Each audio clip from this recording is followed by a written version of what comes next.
elle a essayé de restaurer l'astrologie, de rectifier certaines erreurs, ou ce qu'elle appelle des erreurs, voyez-vous. Bah, disons qu'elle surtout...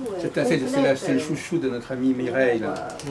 Oui et non, parce qu'il n'y a pas qu'elle qui a introduit deux nouvelles planètes. Hein. Ah, oui, donc elle a, vous êtes aussi passionné par la théorie des domiciles planétaires. Donc justement, elle l'a corrigée. Moi-même, j'ai d'ailleurs travaillé aussi dans cette direction. J'ai rencontré il y a 40 ans Madame Morpurgo. Et donc, la question, c'est effectivement... Ça, cette espèce de correspondance, là, Vierge, Gémeaux, Balance, Taureau, etc., elle est vraiment très, très importante. Hein. Là, on voit bien. Mais c'est surtout l'introduction des deux planètes X et Y. Oui. Ça complète le système des maîtrises. Ouais. Alors, donc, si vous voulez, j'ai intitulé un petit peu notre rencontre d'aujourd'hui le choix entre l'astrologie est-elle au niveau de la culture, au sens de l'agriculture, ou au niveau de la restauration, c'est-à-dire au sens de celui qui accommode. Alors moi je crois que là nous avons une opposition entre deux philosophies de l'astrologie. C'est que je me place ni dans l'une ni dans l'autre. La restauration, ça veut dire celui qui sait accommoder le savoir, d'ailleurs vous dites à un moment donné dans votre livre, de manière assez frappante, vous dites au fond un savoir en lui-même n'a pas une valeur absolue. C'est pas elle. C'est ce qu'on en fait qui est important. Oui. Bon, donc vous êtes dans notre conversation, il y a toujours une espèce de balancement. À la fois vous dites que c'est important ce qu'on en fait, et en même temps vous dites malgré tout que ce savoir, il sait bien qu'il existe. Ah bah oui. Oui, alors, donc ça veut dire que vous ne le désinvestissez pas spécialement. Mais c'est-à-dire que ça dépend du stade d'évolution où on en est. Hein. Là, il faut bien dire qu'on est dans une société, il suffit de regarder les programmes de télé pour comprendre à quel niveau on en est de notre évolution. Hein. Il faut dire que c'est du tout mâché et à un niveau extrêmement en dessous de la ceinture, quoi, vraiment. Hein. Si on prenons par exemple le problème de la diététique. Parce que le mot restauration renvoie à l'alimentation, mais d'une certaine manière aussi, l'astrologie, c'est aussi une façon d'accommoder les choses. Pour moi, un psychologue qui accommode différents savoirs, différentes théories astrologiques ou autres, et qui les accommode en rapport avec ses clients, il est assez proche du restaurateur qui va acheter des produits et qui les prépare dans sa cuisine pour ses clients. Et ses clients vont être contents du résultat global. Ah non, moi je n'essaie pas de donner satisfaction à Il n'y a pas de client. création dans ce que vous dites. Le restaurateur, il crée. Oui, mais justement, c'est une forme de création. Oui. Mais on peut dire aussi que... Non, mais vous parlez de restaurateur dans le sens de restaurer quelque chose. Non, du cuisinier. Au sens de cuisinier, ah oui, bon, oui. D'accord. Ah oui, d'accord, ça y est, j'ai compris.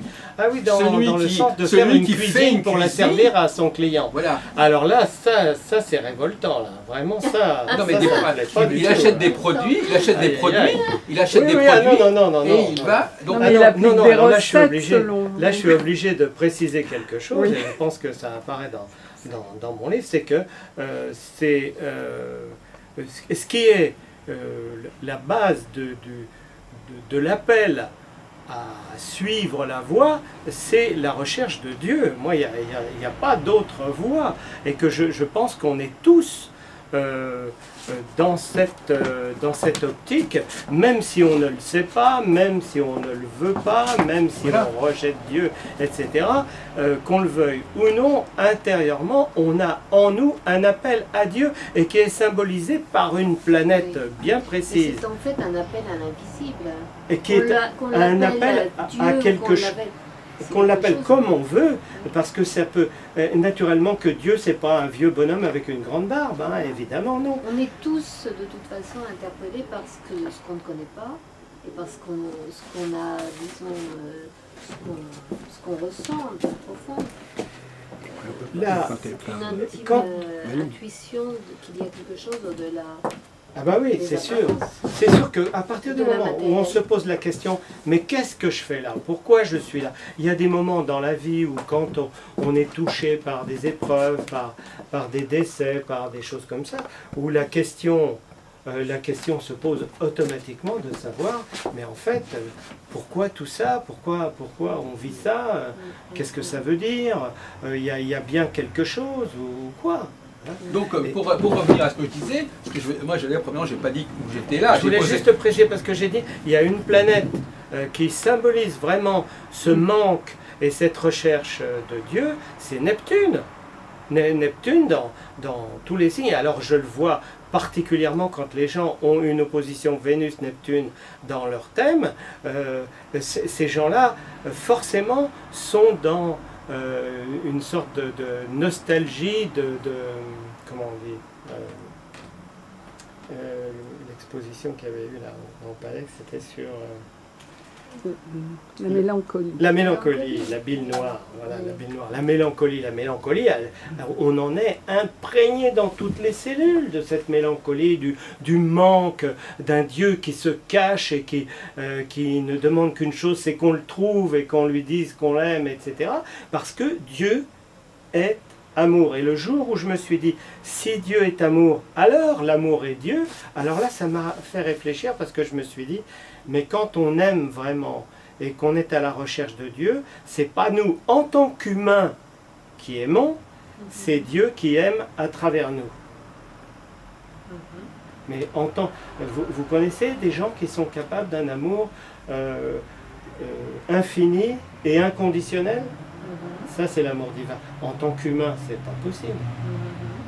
On n'est pas capable de ça. Et pourtant, intérieurement, on aspire à ça. Alors justement, là encore une fois, je sens une contradiction avec l'astrologie. D'ailleurs, je ne vois pas très bien, moi personnellement, je suis tout à fait d'accord avec vous, mais je ne vois pas, puisque justement, on doit garder cette conscience de l'infini, je pense que l'astrologie, au contraire, elle nous introduit dans le fini, l'astrologie.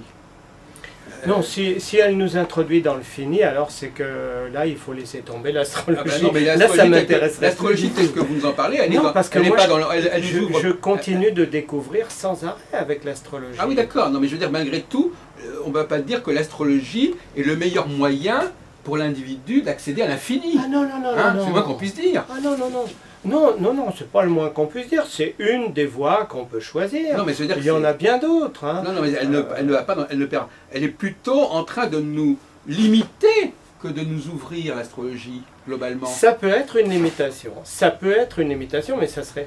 Mais d'ailleurs, je pense que c'est justement l'aspect le plus récurrent de l'astrologie, c'est que justement, il y a des tas de gens qui utilisent ou qui reçoivent des gens pour faire des thèmes astrologiques et qui sont très limitants et qui mettent les gens dans des carcans au lieu de les ouvrir, quoi, de leur dire...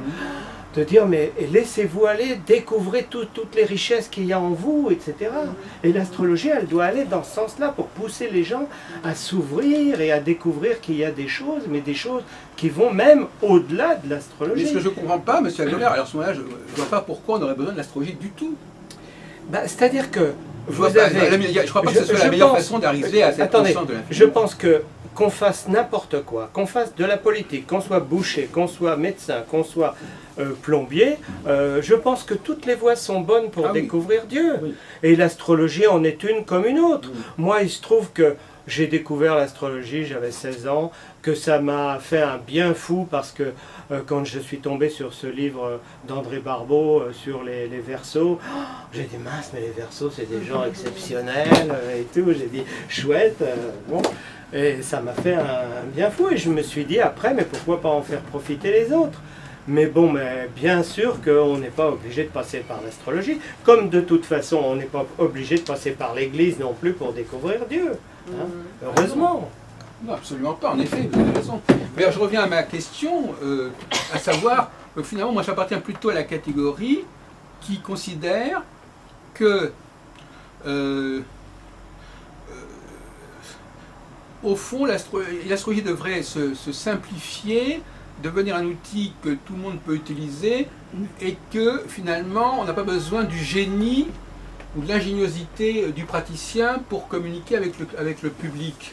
Parce qu'en fin de compte, finalement, moi j'ai une approche très négative de la cuisine et des restaurants en général, et je considère que souvent ils ont un talent fou pour, par exemple, une pizza, une choucroute, c'est bien gentil, tout ça. Mais en fin de compte, on n'utilise pas des morceaux très nobles, on n'a pas un rapport direct avec des produits, un bon steak, une entrecôte, etc. On a des petits morceaux de saucisson dans une pizza, on a des petits morceaux de saucisses, etc. La pizza, c'est pas ce qui est de pas plus de la révélateur d'une bonne cuisine. Non, mais justement, Alors, mais je ne sais pas si vous vous souvenez, mais j'ai un fils qui est restaurateur. Et oui, qui, en effet, et qui à a Paris même. qui a un très Alors très justement, bon restaurant. alors donc le reste, là, moi je vois qu'il y a pour moi il y a un point commun entre vous et votre fils justement. Comment? Il y a un point commun entre vous et votre fils. Oui. Parce que Oui, moi, il est très créateur. Oui, mais Mon en plus de fils, ça, les c'est un produits créateur. qu'on utilise en utilise pas cuisine, ce que- c'est des matériaux nobles. Hein, il faut, quand on va faire les courses pour faire de la bonne Voilà. cuisine, il ne faut pas acheter des ingrédients Voilà. de basse qualité. On ne peut pas faire un bon repas si vous achetez de la viande. oui, enfin vous remarquez, regardez par exemple le couscous par exemple, à base de saucisses et de boulettes par exemple, c'est pas un matériau noble au départ. Oui, mais vous avez boulettes et boulettes. Il y a des boulettes qui sont très bonnes et puis il y en a qui ne vont pas être bonnes Oui. du tout. Je me souviens que quand j'avais été rendre visite à un ami qui vivait en coopération en Algérie, en passant sur un marché, j'avais vu des merguez, et j'avais dit tiens, je vais m'acheter une merguez. Il m'a dit surtout pas, ils font ça avec les raclures qu'il y a Oui, sur, voilà, c'est ça. sur leur bio. Oui, là. oui, bien sûr. Il m'a dit surtout pas. Bah oui, mais tout dépend de ce qu'on met dedans. Et comme dit Jean-Pierre Coff, il dit, avec les congélateurs, il dit si vous congelez de la merde, vous décongélerez de la merde. Bon, Non mais C'est pas difficile. cette comparaison, je la pousse plus loin. C'est-à-dire qu'effectivement, pour moi, souvent j'ai l'impression d'astrologues qui disent, au fond, le matériau d'origine, c'est pas important. Ce qui est important, c'est ce que je vais en faire. Comme un cuisinier qui dirait, bon, moi j'achète à peu près n'importe quoi, et puis je sers ça à mes clients, et puis je mets les ingrédients qu'il faut. Ça dépend de l'intention qu'on a au fond de nous quand on fait le thème astrologique d'une personne. Si vous avez une personne devant vous et que vous avez l'intention d'essayer de l'aider à découvrir, à mettre en évidence des potentialités qu'elle n'utilise pas, par exemple, et ça arrive beaucoup plus souvent qu'on le pense, des gens qui ont vécu toute une partie de leur vie depuis leur enfance et qui ont laissé de côté des capacités qui sont remarquables. Moi, je trouve que l'astrologie peut permettre de dire attention, là vous avez, mais regardez, vous avez des dons là dans ce domaine-là, et pourquoi vous essayez pas de faire quelque chose? Mais l'astrologie est une nourriture aussi, quelque part. Quand sûr. vous recevez votre client, vous le nourrissez. Absolument. Vous lui donnez quelque chose. Absolument. Je peux vous dire que j'ai eu une patiente qui est venue me voir après avoir fait 10 tentatives de suicide. Hein, et je peux vous dire qu'elle avait mis le paquet, hein, et qu'une fois quand les pompiers étaient venus, parce que la voisine avait appelé les pompiers parce que elle s'était enfilée des amphétamines et elle avait bu une bouteille de whisky entière. Et quand les pompiers sont rentrés dans la pièce et qu'ils l'ont trouvé complètement affalée, tout était cassé partout, et il s'est retourné vers la voisine, il dit mais ils étaient combien? Et la voisine a dit elle est toute seule. Et finalement, la 10e fois, elle s'est jetée par la fenêtre quand même. Et elle s'en est sortie avec juste une vertèbre fêlée, c'est tout. Mais il se trouve, alors elle, je la cite pourquoi? Parce que ça a été un choc quand je lui ai fait son thème astrologique. Parce que enfin, elle avait une vue positive d'elle-même, alors que tout ce qu'elle avait fait à travers ses suicides, c'était pour dire « Papa, regarde-moi, est-ce que tu m'aimes ?» Et elle n'avait aucune réponse, elle n'en avait jamais eu. Et c'était, ce qu'elle voulait, c'est que son père lui dise qu'il l'aimait et qu'il s'intéresse à elle, alors qu'il avait 2 frères, son père était bien avec eux, mais tout ce qui était féminin, le père, il s'en occupait pas du tout. Voilà. Donc finalement, en vous écoutant, j'ai l'impression que pour certaines, on tombe dans la question du transfert, j'ai l'impression que pour certaines personnes, c'est important que vous parliez d'astrologie. Bah oui. Enfin moi, que vous vous référiez à l'astrologie, quelque part, ça fait... Vous auriez très bien pu valoriser cette personne sans utiliser... L'astrologie, mais quand même, c'est mon outil, c'est vraiment mon outil. Et puis les clients aussi attendent... Quand je reçois une patiente et que je regarde le thème astrologique, je vois déjà les nœuds où ils se trouvent. Bon.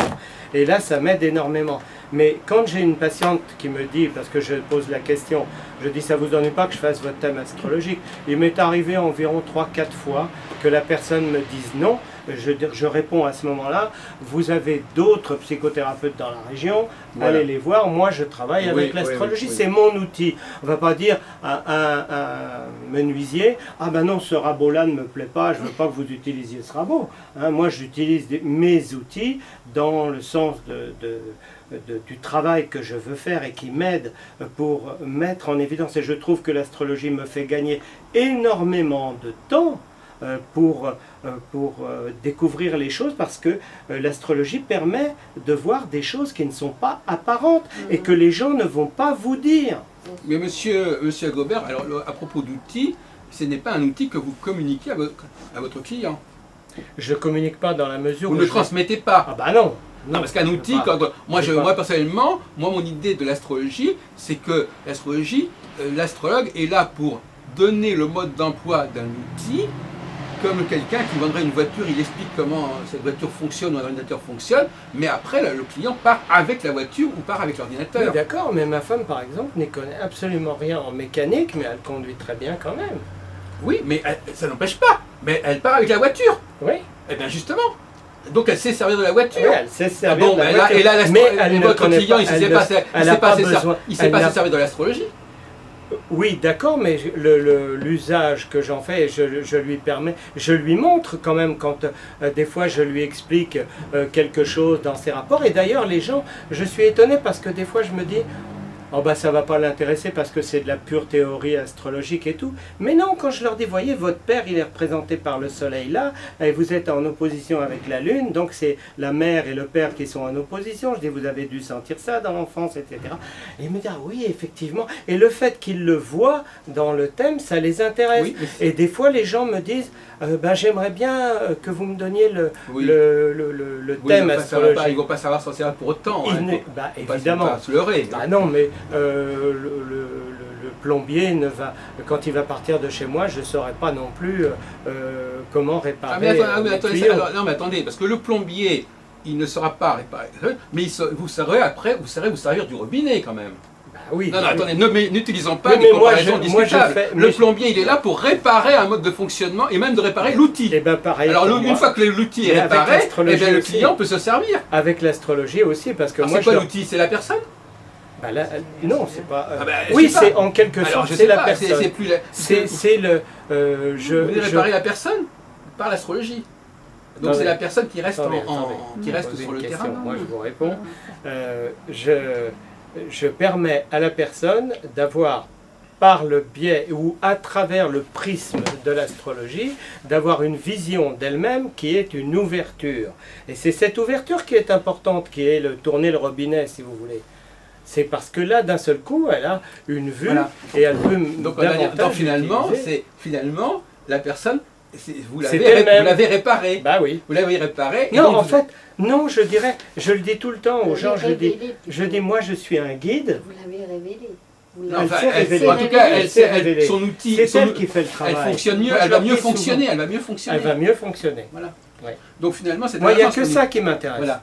Il n'y a que ça. Mon but, c'est que les gens fonctionnent mieux et qu'ils découvrent que et quand ça ne fonctionne pas ou que je n'arrive pas à aboutir ou à les aider à aller mieux et que les blocages sont trop importants ou que le karma n'est pas sur le point d'être résolu, là ça me regarde plus. Là il y a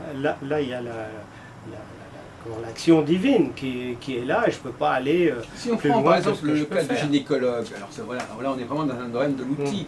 Bon, une femme vient vous voir en tant que gynécologue, bon, son outil elle l'a en elle-même, c'est-à-dire c'est son appareil génitrique qui lui permet de... Bon, donc là effectivement on peut corriger, réparer l'outil qui est en question, mais en réalité elle le porte en elle-même. Cet outil, c'est d'ailleurs l'outil qui va lui permettre de fabriquer cet enfant. Bon. Mais dans le cas de l'astrologie, bon, on pourrait imaginer que l'expérience de la consultation en elle-même soit édifiante et révélatrice, mais au bout du compte, la personne, vous l'avez peut-être dépannée, si l'on peut dire, parce que pour reprendre l'expérience d'un plombier ou d'un garagiste, vous le dépannez, mais moi ce qui m'intéresserait, ce serait plutôt que l'astrologie soit capable de lui de lui fournir un mode de fonctionnement avec un schéma, avec un graphisme, avec quelque chose qui soit qu'elle puisse comprendre et utiliser pour se comprendre. Parce qu'un miroir, si vous préférez, je ne sais pas, un miroir c'est aussi un outil. Là j'ai l'impression que vous la laissez, il y a une expérience fondatrice qui est la consultation et après elle repart dans la nature. Là il faut comprendre. Qu'est-ce que tu veux dire? Je veux dire qu'il parle de l'astrologie là à travers la psychothérapie. Le but c'est à travers la psychothérapie d'aider la personne. C'est pas de lui donner une consultation astrologique qui va la sortir de ses problèmes. Voilà. Après il y a une suite. Il ne les laisse pas sortir comme ça. Après, il y a une suite, un soin thérapeutique, psychothérapeutique, qui fait qu'à travers l'astrologie, il a pu l'aider. Mais là, M. Gobert, il a plusieurs casquettes. Donc, tantôt, il parle plutôt en tant qu'astrologue, tantôt, il parle plutôt en tant que thérapeute. Les deux, c'est Et quand il nous dit, par exemple, que l'astrologie permet de gagner beaucoup de temps, c'est pas le discours du psychothérapeute. Le psychothérapeute, il ne cherche pas à gagner du temps. Il cherche à faire son travail correctement et le temps qu'il faudra pour le faire. Alors, je vais vous donner comme exemple, par exemple, un disciple de Freud comment il s'appelle, Reich. Vous connaissez, oui, enfin, on connaît bien son truc. Qui était donc un disciple, qui était psychiatre, etc. C'était un homme, lui. Alors, je ne connais pas son thème astrologique, mais il serait intéressant à voir parce qu'il était juif chez les Allemands au moment où Hitler est monté, et il s'est réfugié aux États-Unis et il s'est fait communiste au moment du comment ça s'appelle, au moment du macartisme. Bon. Il est né le 3 mars. Ah oui, ça ne m'étonnerait pas qu'il soit poisson. Ça c'est sûr, c'est possible. Mais et en plus, il a été condamné à ne plus exercer la médecine. Parce qu'on l'a traité de charlatan, il y a eu 2 procès et il est mort en prison. À cause de la bioénergie. De la bioénergie, parce qu'il utilisait, au début avec ses patients, il utilisait un appareil électrique. Mais si je parle de Reich, c'est pour répondre à votre question. Vous me reprochez en quelque sorte que l'astrologie, pourquoi accélérer la discussion entre Freud et Reich, elle consiste à dire à Freud, Reich lui dit, mais enfin ton truc là de psychanalyse, c'est un marteau pilon pour écraser une noix, quoi. Hein, parce qu'il dit 7 ans pour faire un travail sur soi, c'est beaucoup trop long. Moi je pense que si on utilise le corps, c'est-à-dire la respiration, surtout la respiration. Reich, il concentre, et moi je travaille beaucoup avec mes patients sur la respiration ventrale, mais très très bas, près du pubis comme ça, pour essayer de faire remonter les énergies, etc. Et lui, Reich, c'est ça qu'il a mis. Et surtout, il a mis en évidence ce qu'on appelle la cuirasse de Reich, qui sont les 7 blocages que l'on a en soi, et qui sont rigides, quoi, où les muscles sont bloqués, que ce soit au niveau du cou, avec la difficulté d'expression, au niveau de la poitrine avec les problèmes sentimentaux, au niveau du ventre avec la possibilité de rayonnement, au niveau du bas-ventre avec les problèmes sexuels, etc. Enfin bref, c'est Reich qui a mis tout ça en évidence. Hein. Et donc le but, c'était d'accélérer, de faire en sorte que les gens accèdent à une autonomie et à une libération beaucoup plus rapidement. Et je dois dire que c'est le propre un petit peu du signe du Verseau, c'est de trouver des moyens pratiques et efficaces pour obtenir les résultats qu'on cherche. Alors je vous répondrai sur ce point, Monsieur Gobert, sans vouloir vous psychanalyser, ça pose le rapport au temps. Parce qu'effectivement, quand on veut aller vite, ça veut dire qu'on est fâché avec le temps. Ah bon? Ah oui. Le temps, et comme disait Mitterrand, il faut laisser le temps au temps. Non. Donc laisser les choses, prendre le temps de se développer. Ce que vous êtes en train de dire, non, je ne peux pas être d'accord avec ça, parce que vous confondez vitesse et précipitation. C'est ma mère qui me disait ça. Hein, mais ce n'est pas la même chose. Vitesse et précipitation, c'est pas la même chose. La vitesse, ça peut être une bonne chose.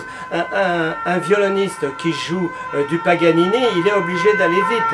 Hein, c'est de faire très très vite. Mais pour aller vite, ça demande un travail beaucoup plus approfondi, d'aller plus loin, etc. Oui.